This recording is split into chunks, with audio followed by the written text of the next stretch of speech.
ठीक है जी, next topic है जो हमारे सिलेबस का, that is PN junction, right. तो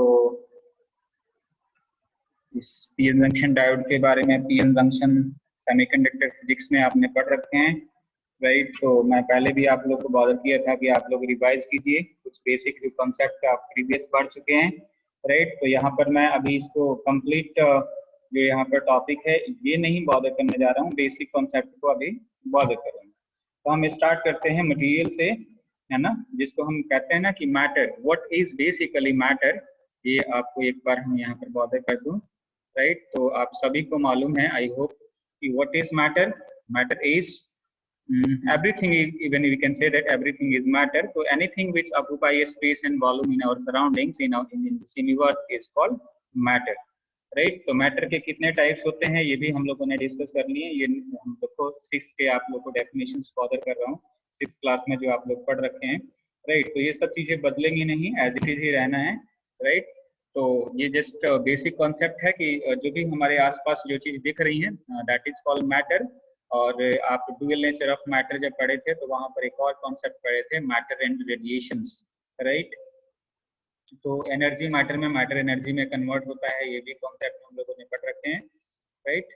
तो मैटर के कितने टाइप्स होते हैं ये भी आपको मालूम है, that is 5 types, solid, liquid, gas, plasma and Bhoj Einstein condensate. ये आप लोग ध्यान रखिएगा।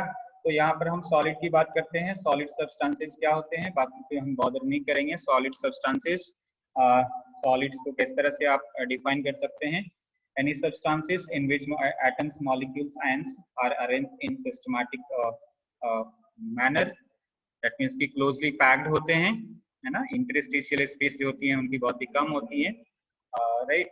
तो उसको हम सॉलिड कह सकते हैं। सॉलिड के भी 2 टाइप्स हो गया, क्रिस्टलाइन और एमॉर्फस, जिसमें यहाँ पर मैंने सिस्टमैटिक मैनर बोला, तो आप क्रिस्टलाइन में कह सकते हैं। एमॉर्फस सॉलिड में वो रैंडम मैनर में एटॉमिक ओरिएंटेशंस होते हैं, सिस्टमैटिक मैनर में नहीं होते हैं, राइट। तो बहुत ही फास्ट मैंने बता दिया। अब जो हमने सॉलिड में इस बेसिस पे एक जनरल वे में मैंने जो बात किया, उसके अलावा अगर मैं बहुत ही बेसिक की बात करें, जैसे कि कहते हैं ना कि कंडक्टर को, सॉरी, मैटर को हम या फिर सॉलिड को इस बेसिस पे भी डिफाइन कर सकते हैं कि उसके मैटर के इनसाइड में किस तरह के कंस्टिट्यूएंट पार्टिकल्स है। तो इसके साथ ही आप एक क्रम और भी याद रखेंगे कि जो मैटर है वो एटम से मिलके, एटम्स, मॉलिक्यूल, आयन से मिलके बना है, राइट। इसको आप बायोलॉजी के टर्म में आप सेल वगैरह कह देते हैं, राइट। तो हर एक जगह हम चार्जेस की बात कर सकते हैं, एटॉमिक सिस्टम की बात कर सकते हैं। तो एटम्स के इनसाइड में चार्ज पार्टिकल अवेलेबल है, पॉजिटिव चार्ज भी पार्टिकल अवेलेबल है और नेगेटिव चार्ज पार्टिकल अवेलेबल है, न्यूट्रल चार्ज पार्टिकल भी, sorry, neutral particle available, neutral charge particle मैं कह रहा था, that is wrong.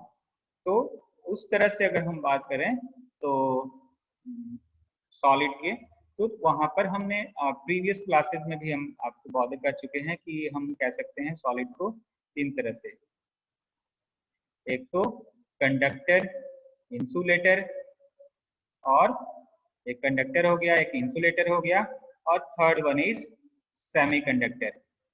Conductor, insulator and semiconductor, जिसमें कॉस्ट नेम लिख रहे हैं यहाँ पर।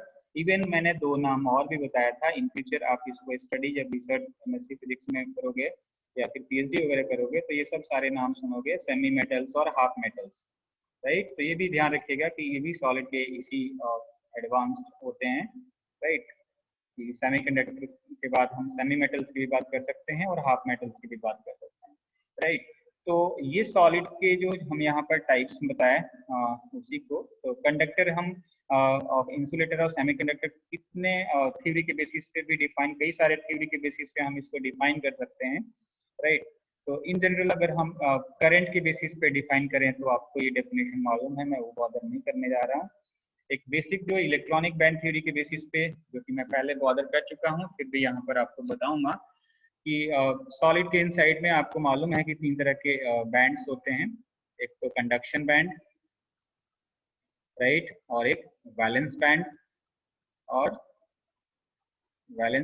और इन बिटवीन जो बैंड्स होते हैं that is called forbidden band. Forbidden band अगर गैपिंग है, राइट, फॉरबिडन बैंड। तो 3 तरह के बैंड है, इसको फॉरबिडन गैप भी कहते हैं, एनर्जी गैप भी कहते हैं। तो बहुत ही सिंपल मैं इसी से बताऊंगा।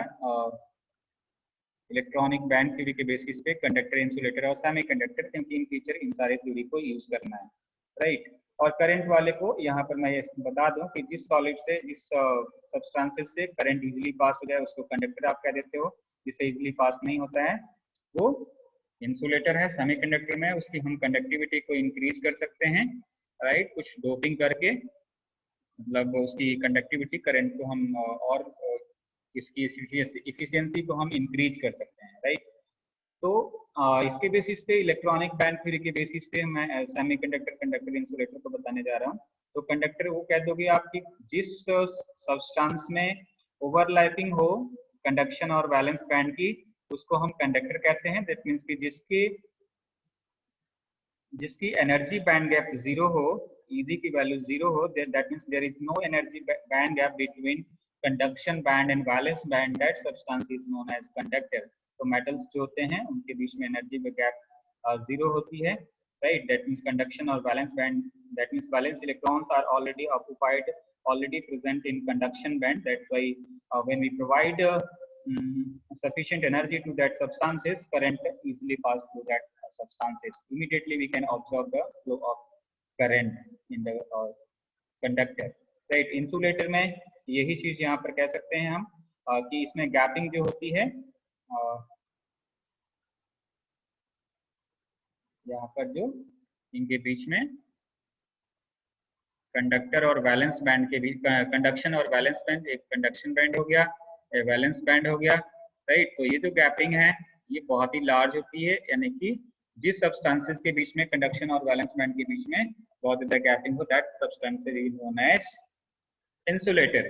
What about semiconductor? सेमीकंडक्टर में भी इसके दो टाइप्स हम कह सकते हैं, एक small band gap semiconductor and एक लार्ज बैंड गैप सेमीकंडक्टर। तो अगर ये गैपिंग जो है बहुत ही कम हो, राइट, उसको भी हम डिटेल में डिस्कस करेंगे कि किस सब्सटेंसेस का कितना होता है। अभी जस्ट मैं यहाँ पर बॉदर कर रहा हूँ ये बेसिक कॉन्सेप्ट। तो ये कंडक्शन बैंड हो गया, राइट, ये वैलेंस बैंड है, ये easy energy gap, you can say forbidden band gap और फॉरबिडन बैंड, राइट। इसको इंडिविजुअली मैं डिस्कस करूंगा नेक्स्ट लेक्चर्स में, राइट। तो इनको एक बार आप लोग रिवाइज कीजिएगा। अगर एनर्जी बैंड गैप बहुत ही कम है, right, then we can say that that is a small band gap semiconductor, and अगर वो एनर्जी बैंड गैप इंसुलेटर से कम हो तो उसको कहेंगे कि वो लार्ज बैंड गैप सेमीकंडक्टर है। अगर उससे ज्यादा हो जाए, एक रेंज है जो हम डिस्कस करेंगे, उससे अगर ज्यादा हो जाए, that means more than 6 electron volt, energy का यूनिट होता है इलेक्ट्रॉन वोल्ट, तो उसको हम कहेंगे इंसुलेटर। अगर जीरो हो गैप तो उसको बोलेंगे कंडक्टर, राइट। तो ये बेसिक यहाँ पर मैं बॉर्डर किया। अब वही चीज, अब सेमीकंडक्टर यहाँ पर मैंने बोल दिया, ये चीज है जहाँ पर एनर्जी बैंड गैप होता है, राइट। तो सेमीकंडक्टर आपने पढ़ रखे हैं कि सेमीकंडक्टर दो तरह के होते हैं, एक इंट्रिंसिक सेमीकंडक्टर और दूसरा एक्सट्रिंसिक सेमीकंडक्टर। तो विद इन 1 मिनट इंट्रिंसिक और एक्सट्रिंसिक मैं बता दूंगा आप लोग को। तो इंट्रिंसिक का मतलब है कि प्योर जो हो, इंट्रिंसिक मतलब वो, इनका मतलब है कि वो इंटरनल उसका जो भी सब्सटेंसेस है वो, उसमें कुछ एक्सटर्नल सब्सटेंसेस मिक्स्ड नहीं हो। Intrinsic means pure, right. Either germanium, silicon जो हम सब्सटेंसेस के नाम लेंगे यहाँ पर, तो वो प्योर फॉर्म में अगर अवेलेबल हो, that semiconductor is called intrinsic semiconductor. That means pure form of semiconductor is called intrinsic semiconductor, and impurity mixed semiconductor is called extrinsic semiconductor। extrinsic मतलब एक्सटर्नल, उसमें एजेंट दैट मींस कि हमने doping कर रखे हैं, external atom की हमने उसमें मिक्सिंग कर रखे हैं, प्योर वो नहीं है, that semiconductor is called extrinsic semiconductor. तो नेक्स्ट लेक्चर में इसी का डिटेलिंग हम डिस्कस करेंगे। यहाँ पर ये लेक्चर अभी ओवर करते हैं। Thank you so much. आप लोग का एक बार अटेंडेंस चेक कर लेते हैं। यहाँ पर 34 पार्टिसिपेंट्स हैं, 32 का अटेंडेंस मार्क है। चलिए मैं एक बार रिकॉर्डिंग में चेक कर लेता हूँ, राइट। तो आप सभी लोग अब नेक्स्ट वीक में लेक्चर आप लोग का लगेगा, तो एक बार गूगल क्लासरूम पे जो भी लेक्चर अपलोडेड है इसको भी नेक्स्ट वीक में अपलोड कर दूंगा। बाकी 2 लेक्चर आप लोग चेक कर लेंगे, ठीक है, थैंक यू सो मच।